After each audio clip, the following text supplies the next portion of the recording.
Sa bahagi kung saan nilagay ang mga sandbag, dating nakatirik ang bahay ng isa pang residente na si Teresa Abasola.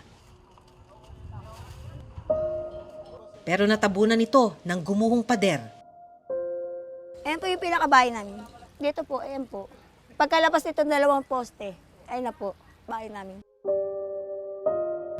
Hindi raw malilimutan ni Teresa ang nangyari sa kanila nung araw na yon. Dito po kami dinagsa ng anak ko. Hanggang doon sa makalarating ako, buti na lang nakahawak din ako. Sana patay na rin ako.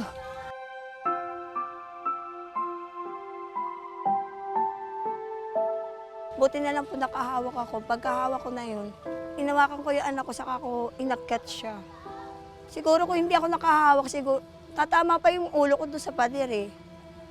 Noong time na yun. Buti na lang na nakakahawak ako. Dalawa kami ng anak ko.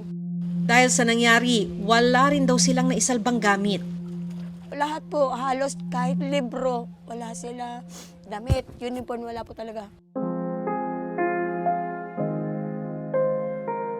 Wala ka namin pundar ng last year. Tapos ito na naman, ganito naman nangyari. Wala ka naman bahay na maayos matitirahan.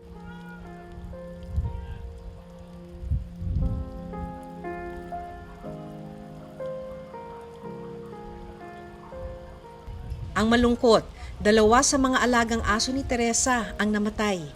Ano ko ba yung dalawang aso ko na sinagip kami? Siguro na nagsakripisyo din para sa amin dalawa. Dalawa din silang namatay. Ayan, masakit din kasi. Masakit na mawalan ka ng alaga.